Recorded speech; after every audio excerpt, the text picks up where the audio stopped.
I'm Eric Peterson, and welcome to Tales from the Alpine.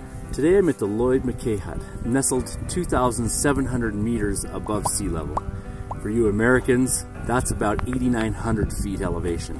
To my left stands Mount Alberta, named after Princess Alberta.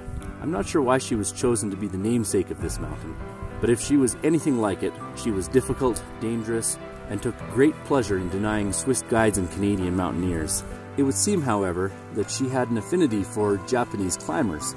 Of the 50-plus most notable peaks in the Canadian Rockies over 11,000 feet, Mount Alberta is unanimously known as one of the most difficult by a clear margin.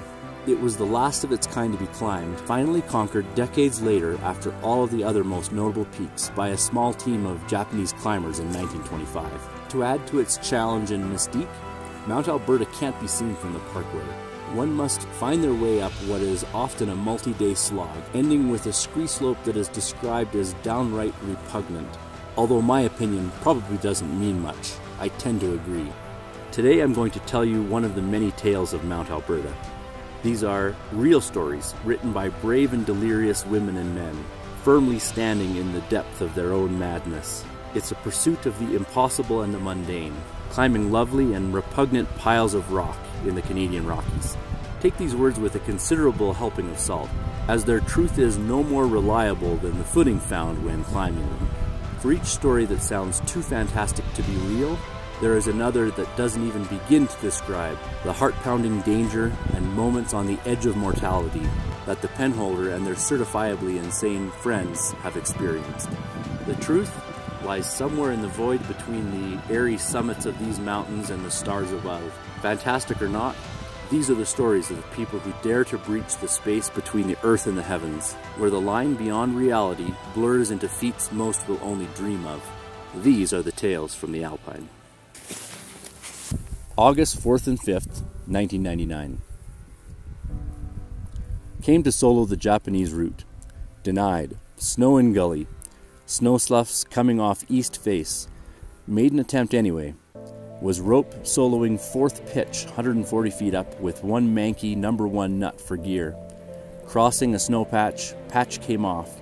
Belay ripped. Belay knots came up to the #1 nut as I plummeted. Nuts ripped, of course. Life flashed across my eyes, right before the flailing nut caught in a crevice further down. This arrested my fall, but the force shredded a chunk of rock the size of a small refrigerator from the area where the #1 nut was lodged.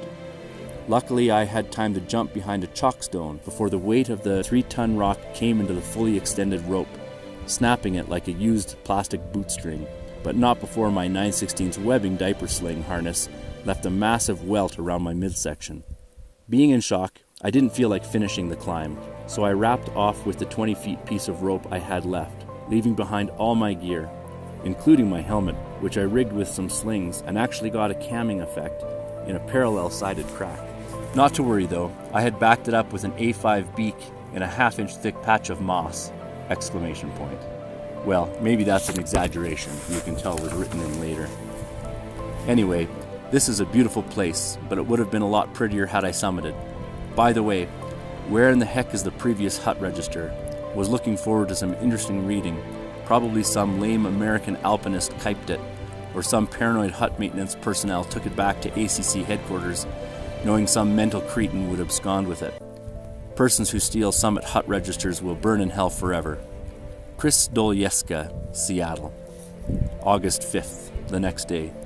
Went and looked at the north face, about 90% wet on the upper head wall of all routes. Northeast ridge looks like the driest. For the north face, I'm thinking September, need dry and cold. Quotes, I'll be back.